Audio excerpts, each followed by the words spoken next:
Kita masuk kepada hadis Nabi SAW tentang bagaimana kondisi seseorang pada saat dibangkitkan pada hari kiamat. Sabda Nabi SAW di dalam hadis riwayat Muslim nomor 2860. Pada saat beliau berkhutbah, beliau mengatakan, wahai sekalian manusia, sungguhnya kalian pasti akan dihimpunkan di padang mahsyar di hadapan Rabb kalian dalam keadaan telanjang kaki, telanjang badan, dan tidak tersunat. Ketahuilah bahwa sesungguhnya orang pertama yang akan diberikan pakaian adalah Ibrahim alaihissalam. Dan ketahuilah bahwa sungguhnya nanti akan didatangkan beberapa orang dari umatku pada hari kiamat, lalu mereka diseret ke kiri, tidak boleh bertemu dengan aku, maksudnya kata Nabi SAW. Maka pada saat itu aku berkata, ya Rabb, mereka adalah sahabat-sahabatku. Lalu Allah Subhanahu wa ta'ala menjawab melalui lisan para malaikat, sesungguhnya kamu tidak tahu apa yang mereka lakukan sepeninggalmu. Kata para ulama hadis, yang dimaksud adalah adanya beberapa sahabat yang sempat syahadat pada saat Nabi SAW diutus. Kemudian pada saat Nabi SAW meninggal, maka mereka murtad. Kalau anda pernah mempelajari atau pernah baca sirah nabawiyah pada saat Nabi SAW meninggal, maka seluruh jazirah Arab murtad, kecuali 3 kota, Madinah, Mekah, dan Taif. 3 kota ini subhanallah yang tetap dalam Islam. Yang lainnya semua umumnya murtad, tinggalin agama, padahal tadinya sudah beriman, gitu kan? Lalu kemudian Abu Bakar radhiyallahu anhu mengutus pasukan yang memerangi mereka sampai akhirnya banyak yang kembali ke Islam dan banyak juga yang terbunuh dalam kekafiran. Yang paling terkenal 2 kisah, Musailamah Al-Kadzab yang mengaku sebagai nabi juga, dan ada Al-Aswadul Unsi. 2 ini pemimpin suku, di bawah mereka ada 100.000 orang dan semuanya mengakui keduanya sebagai nabi, murtad dari agama Islam. Jadi seperti itu kurang lebih ya gambarannya. Kemudian ada hadis Nabi SAW yang lain, kata Nabi SAW kepada Aisyah, wahai Aisyah, sesungguhnya kita akan dibangkitkan pada hari kiamat dalam kondisi telanjang kaki, telanjang badan, dan tidak tersunat. Lalu kata Aisyah, ya Rasulullah, kalau begitu setiap orang akan lihat satu sama yang lain, laki-laki dan perempuan telanjang gak pakai pakaian, pasti mereka saling lihat. Kata Nabi SAW, wahai Aisyah, pada saat itu bukan seperti yang kau bayangkan. Gak ada lagi orang mau lihat auratnya orang lain, karena setiap orang hanya sibuk apakah dia akan ke surga atau ke neraka. Saya kasih contoh memahami hadis ini. Kalau terjadi kebakaran, ada orang lari telanjang, Bapak Ibu masih sibuk melihat auratnya? Ini kebakaran, kita bisa kebakaran, bisa mati kebakaran. Dia lari, paling orang telanjang, tapi kita pun mau menyelamatkan diri. Atau musuh lagi nyerang, atau terjadi gempa, atau terjadi banjir yang besar, orang sudah nggak pikir syahwat lagi. Itu contoh rasional dunia ya. Di akhirat nanti lebih dahsyat daripada itu. Jadi Allah Subhanahu wa taala menjelaskan kepada kita dalam banyak sebenarnya ayat Al-Qur'an. Di antaranya tentang kejadian mahsyar itu ada disebutkan dalam surah Al-Hajj, surah nomor 22 ya.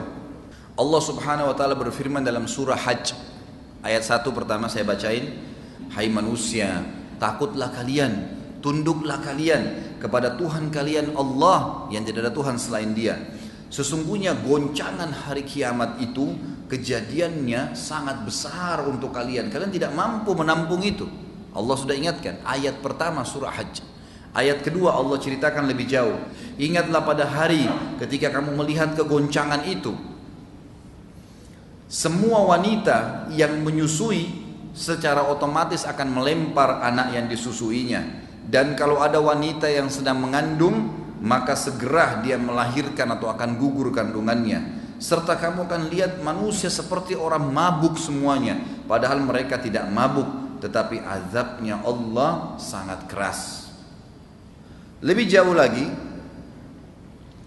hadis yang lain adalah hadis yang diriwayatkan oleh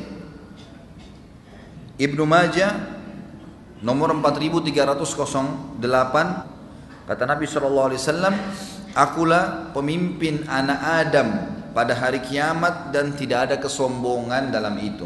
Betul-betul memang Allah kasih kepada aku, kata Nabi SAW. Dan akulah termasuk orang yang paling pertama dibangkitkan dari bumi dan tidak ada kesombongan di situ. dan akulah orang yang pertama akan memberikan syafaat pertolongan, dan orang yang pertama syafaatnya dikabulkan. Perkataan ini tidak diikuti dengan kesombongan. Begitu pula bendera alhamd, pujian akan ada di tanganku pada hari kiamat, dan itu juga tidak diikuti dengan kesombongan. Hadis ini menjelaskan kepada kita tentang orang yang paling pertama dibangkitkan hari kiamat adalah Nabi Muhammad SAW. Dibelahkan bumi itu.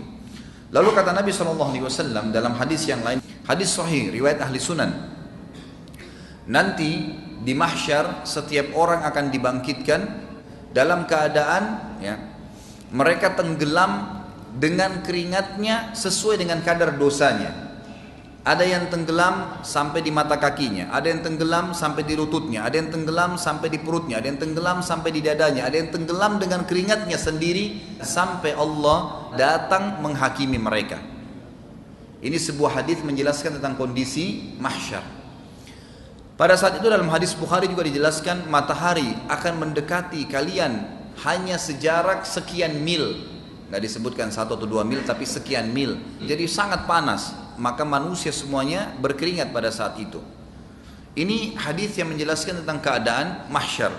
Lalu hadis yang lain riwayat Bukhari Muslim menjelaskan ada 7 golongan yang selamat, tidak kena panas pada saat itu. Dan ini adalah orang-orang yang beriman saja. Yang pertama, kata Nabi SAW, ada 7 orang yang akan dinaungi oleh Allah, tidak ada naungan kecuali naungannya. Selamat dari panas pada saat itu adalah imam yang adil, pemimpin yang adil. Yang kedua adalah anak muda yang tumbuh dalam ketaatan Allah subhanahu wa ta'ala, beribadah kepada Allah. Makanya ini pentingnya mendidik anak-anak kita dalam keadaan saleh. Yang ketiga adalah orang yang saling mencintai karena Allah, berpisah karena Allah. Yang keempat, seorang laki-laki yang hatinya terikat dengan masjid. Yang kelima, seseorang berinfak dengan tangan kanannya sampai tangan kirinya tidak tahu. Dan yang keenam, seseorang yang dipanggil untuk berzina lalu dia meninggalkan perzinahan tersebut oleh pasangan yang kaya dan juga memiliki jabatan kecantikan atau kegagahan tapi dia menolaknya. Dan yang ketujuh, orang yang mengingat Allah sendirian kemudian dia menangis karena Allah subhanahu wa ta'ala. Inilah golongan yang tidak akan kena panasnya mahsyar pada saat itu. Pada saat itu kata Nabi SAW, semua manusia akan kesusahan. Kata Nabi SAW, pada saat manusia sudah jenuh di mahsyar, mereka kepanasan semua, maka mereka mendatangi Adam alaihissalam. Lalu mereka berkata, wahai Adam, engkau ayah kami, engkau manusia pertama, maka mintalah kepada Allah agar datang menghakimi kami ke surga atau ke neraka. Lalu kata Adam, saya tidak berani. Hari ini Tuhanku murka, belum pernah murka sebelumnya seperti ini. Dan aku sendiri pernah berbuat salah, memakan buah khuldi, walaupun aku sudah bertaubat kepada Allah. Nafsi, diriku sendiri. Coba pergi ke Idris, Nabi setelahnya. Wahai Idris, kaulah yang telah diberikan maqam, tempat yang tinggi oleh Allah. Kamu Nabi yang kedua dan seterusnya. Banyak kelebihan. Lalu kemudian Idris berkata, saya tidak berani, Tuhan saya murka hari ini, belum pernah murka sebelumnya seperti ini, maka selamatkan diriku sendiri. Pergilah, coba pergi ke Nabi Nuh terus mengatakan hal yang sama. Kemudian pergi ke Nabi Hud, Saleh, Syuaib, semua Nabi semuanya nolak. Kata Nabi SAW, tentu ada dialog panjang di sini, tapi yang jelas mereka semua nolak. Terakhir Isa alaihissalam, Isa berkata, saya tidak berani, pergilah coba kepada Muhammad. Kata Nabi SAW, apakah kalian tahu nanti bagaimana orang hari kiamat tahu kedudukanku? Para sahabat mengatakan Allah dan Rasulnya lebih tahu. Kata Nabi SAW, mereka akan mendatangiku setelah Isa. Lalu mereka mengatakan, wahai Muhammad, orang-orang semua pada dengar, engkaulah Nabi terakhir, engkaulah Nabi penutup, engkaulah yang telah diangkat oleh Allah sebagai pemimpin anak Adam. Mintalah kepada Allah agar datang menghakimi kami ke surga atau ke neraka. Lalu aku berkata, ana lahu, saya pemiliknya.